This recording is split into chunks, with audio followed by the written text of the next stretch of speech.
season and what sort of has been the focus for you guys? Yeah, first I want to say just thank you, Rob, for organizing this and putting it together, and just the leadership of Joe D'Antonio, the CAA, and then Brian, who I know works tirelessly with CAA football, and just really appreciate you guys and all the work you've done.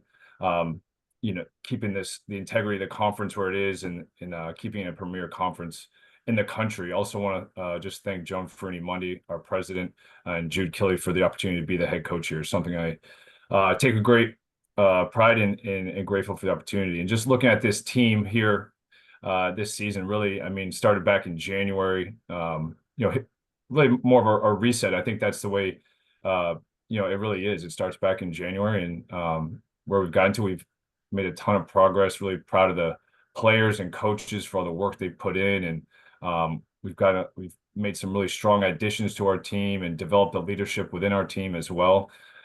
So looking at the season, I think we have a very challenging schedule, one that we're going to take head on, and excited about our opponents. We always play a challenging non-conference schedule, and that's something we embrace. We want to play the best, and we want to compete against the best. So we have high expectations in terms of what we can do. I believe in these players and these coaches and this university, and we're progressing, and we're on the rise. And these guys have been working hard, and everything's out in front of us, but we got to go do it now. All right. For me, members on the line, if you have questions for Jordan or Cooper or Xavier, please just use the chat feature, the raise your hand icon, and we'll get to those questions. Jordan, I know you have a couple of, we'll start with Samuel Canfield. Go ahead, Sam. Hey, Jordan, this is Sam. I work with Larry at the BDN. He's on vacation right now. So nice meeting you virtually. Same thing with you, Cooper and Xavier. I guess I wanted to start off by just asking you, you kind of touched on this a little bit, but what is the flavor of this year? What is the MO this year specifically compared to last year or 2 years ago? Yeah. Thanks for getting on here, Sam. I really look at the team as really forming to the identity that we want it to be, and what I know Maine football to be. And I feel like we're seeing more of that in the daily work that we do. But you talk about flavor, I just think about just more of our identity. We want that to be seen on film. So we know that we need to be more balanced on offense. We need to have a run game that can be sustainable throughout the season. So I think you're going to see a committed approach to running the football, and being balanced, and knowing that that's going to put us in a position to win games. Also, just defensively is playing black hole defense, which is a commonality amongst our players. And I think we've found those right players, and we developed those right players, and we have a lot of great young talent in the program with some senior leadership here that has really helped our defense progress, and really excited about the direction we're heading in defensively. So I think you're going to see a limited number of explosive plays, and that's something that we had to cut down on defense, and a more balanced attack on offense. Is it okay if I do another follow-up question? Sure. Okay. So speaking about the run game, how does the additions of Carter Peavy and Jahari Martin play into that? Because I know Peavy's more comfortable running around and things like that. But is it even clear is he going to be the starter? Tell me about the QB depth chart and the running back depth chart, please. Yeah, I mean, both will play a role in our run game, to answer your first part of the question. And then the second part, really, I mean, the quarterback, we haven't named a starting quarterback. So, we have a great quarterback room. Really excited about the guys we have in that room with Anthony Harris, Carter Peavy, Caden Drezick. We have a couple of young guys too, Keegan Andrews, and then Eddie Bueller, who are here. So we certainly have a competition there. And we hope to have that answered, midway through camp. And so we can start to get the guys, prioritize the reps on who we need to have. But I do think that we have the ability to run the football, not only with our running backs, but with our quarterbacks, and what that looks like is to be determined. But I think we're closer to that answer than we have been in the past 2 years. And the running back position, Jahari Martin, you hit on that, with Tavion Banks returning and keeping him healthy. Brian Santana Fiss is another one, but Jahari has been a tremendous addition to our run game. He brings a level of physicality to the offense that we really I haven't seen here. And so, really excited about what he can help our team do offensively and as a leader. Great, thank you. Next question is from Brandon Bisselbank. Go ahead, Brian. Hey, Coach. So this is your third year with Maine as the head coach. What has been the biggest challenge for you over the 3 years, well, 2 years that you've been the head coach? And what has been the biggest adjustment you've had to make in this ever-changing college football landscape? Yeah, I think just coming into the job, I think NIL hit 5 months before I got the job, and I know that's an accelerator of the transfer portal.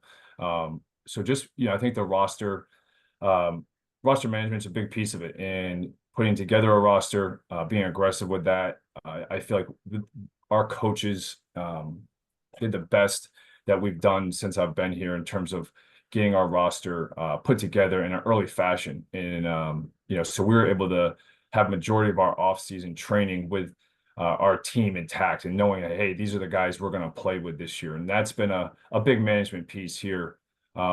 Is just, the timing, and you hit it. I mean, I think every year, being a college football coach, we've really embraced the changes. And I think a lot of them have benefited our student athletes, but also benefited us here at Maine. But it's truly about being able to adapt, just with the recruiting calendar and how that works and some of the rules. I think they've changed each year.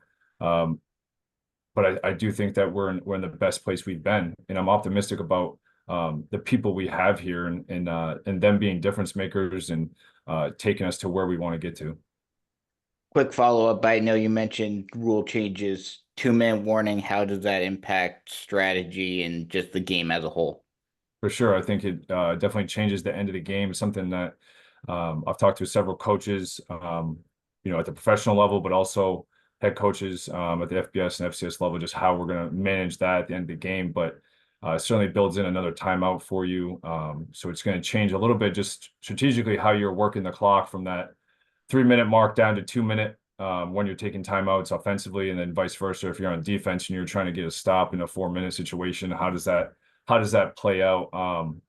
But excited about, I'm honestly excited about that rule change. I think it's it's something that our pro game has. So I think it's going to benefit us, and I really like the demarcation of the stoppage after a first down, and it's almost like a reset before you get under that 2-minute mark.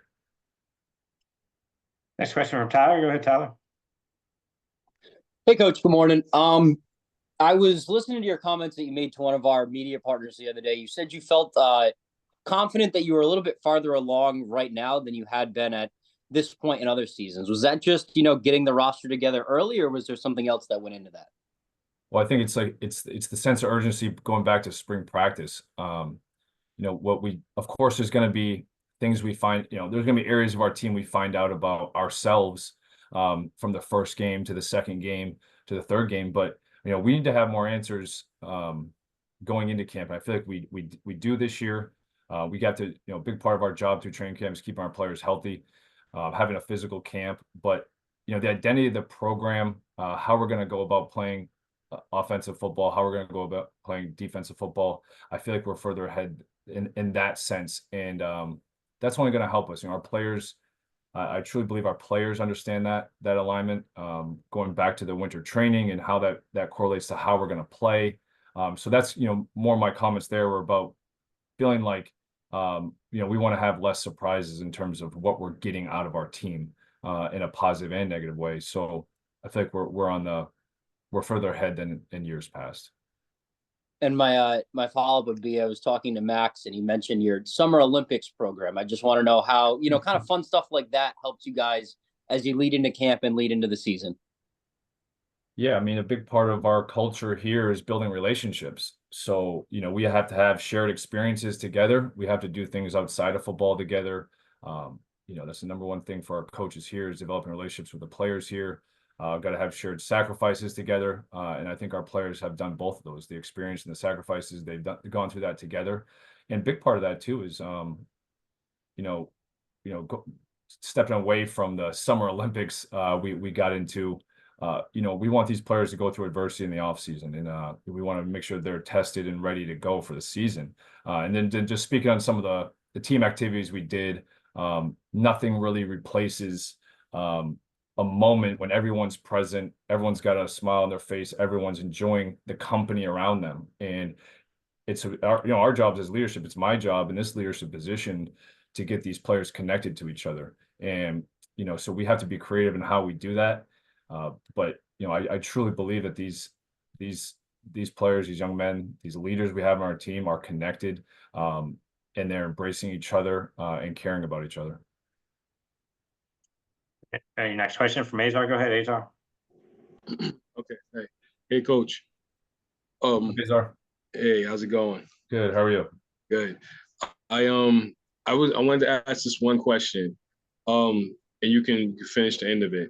So, for Maine to be the CAA champions, or to get to the goal they want, what's the one thing, or what's one of the two or top three things they have to do?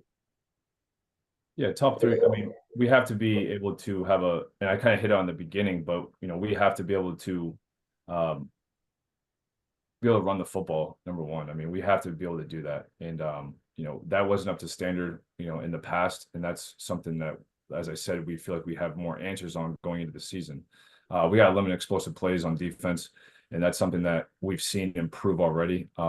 Those guys play with poise, and ultimately, we got to take care of the football. That's a program goal, and be able to manage the football on offense and possess it. That was something that plagued us a little bit, but we have to be able to, we can't beat ourselves, and that's not something you're going to see us do. So we want to make sure that any game we go into, we're always going to come out on top in terms of the physicality. We're going to come on top in terms of the execution, and just playing smart, tough Maine football. Thank you. I'd like to get to Xavier and Cooper. Xavier, Coach talked about in his opening comment the pride of playing in that black hole defense. You're coming off a great year last year, 52 tackles, 7.5 for loss. What does it mean to be part of that black hole defense, and what are your expectations for that group this season? Hello, good morning. Good morning. Following off of that, it's a lot. I never want to be too high, never want to be too low, and I'm excited. And just like to bring the black hole, like we always meet in before practice. I feel like we've been communicating better, and like they're not just like my teammates. Like we've been just hanging out with each other. So I'm really excited, not just off the field, but on the field, to see what my brothers can do.